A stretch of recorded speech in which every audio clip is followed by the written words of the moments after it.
The average American who graduates from college this year leaves with roughly $40,000 in student loan debt.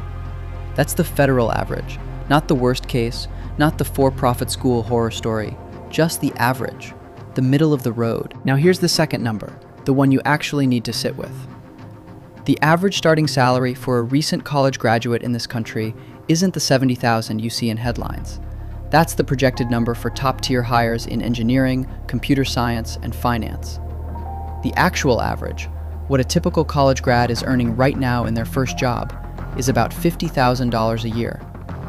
That works out to roughly $24 an hour. Hold those two numbers next to each other. $40,000 in debt, $24 an hour earning power. The question this video is going to answer is the one nobody at your graduation ceremony was honest enough to ask.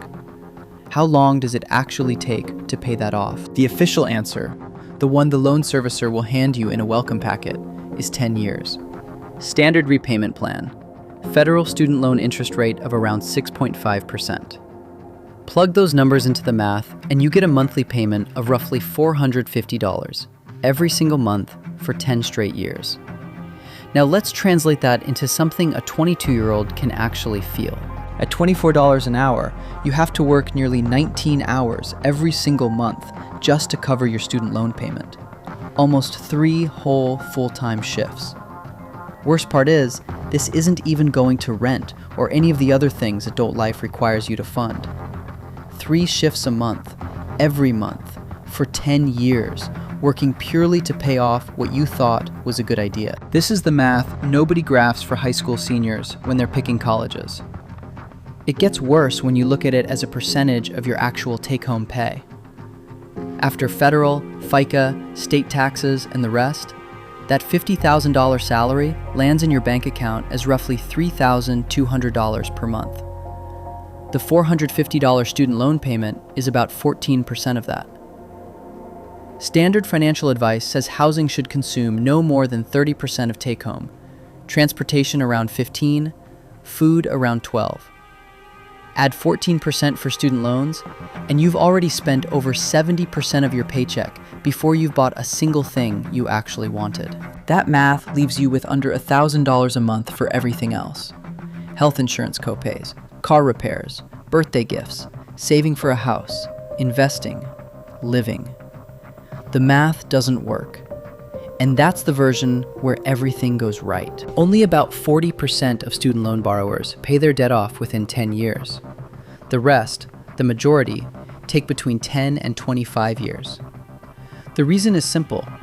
When the standard payment is too high, people switch to extended plans, income-driven repayment, or just pay the minimum and let the rest stretch out. Stretch it out to a 20-year repayment plan, the monthly payment drops to a more manageable $295. Feels like relief. But the total amount you pay over the life of the loan jumps to over $70,000, meaning you've paid more than $30,000 in pure interest. You borrowed $40,000 and you handed back $70,000. The bank made 30 grand off you for the privilege of letting you study. Stretch it to 25 years and the monthly payment drops further to about $267. The total paid? Roughly $80,000. You've now paid back twice what you borrowed. But this is where it gets genuinely dark. Income-driven repayment plans, the ones designed to help, cap your payment at roughly 10% of your discretionary income.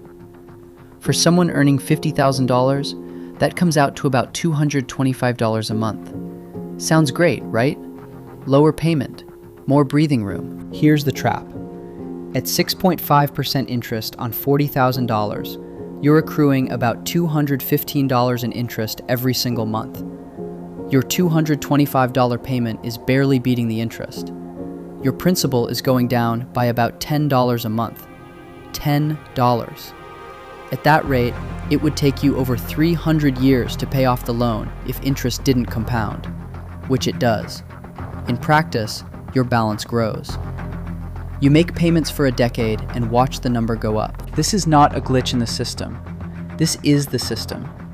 The same federal government that subsidized the loan industry to inflate college costs over the last 40 years also created the repayment structures that ensure most borrowers never escape. Average tuition at a public four-year university has tripled in real terms since 1990. Wages for entry-level college graduates have not. The gap between those two trajectories is exactly where student debt lives, and somebody is profiting from every dollar of it. So when you ask, how long does it take to pay off a student loan? The honest answer is, it depends on what you mean by pay off. Pay the bank back the original amount? Maybe 10 years if everything goes right. Actually be free of the debt with interest included? For most people, 20 years. For people on income-driven plans, sometimes never, until the balance is forgiven by the government, at which point it can be taxed as income, creating a final, cruel kicker at the end. If you are about to take out a student loan, run this math on yourself before you sign. Multiply your projected first-year salary by 4. If your total debt at graduation will be more than that number, you are signing up for a decade plus of financial drag.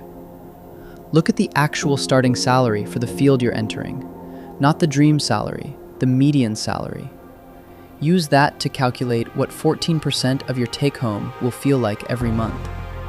Then ask yourself if the degree is worth it, or if there's a cheaper path to the same career, or if you should consider community college for the first 2 years, or work part-time, or pick a major with stronger employment outcomes. If you're already carrying student debt, the most powerful move you can make is to understand exactly what plan you're on, what your interest rate is, and whether you're actually paying down principal or just feeding interest.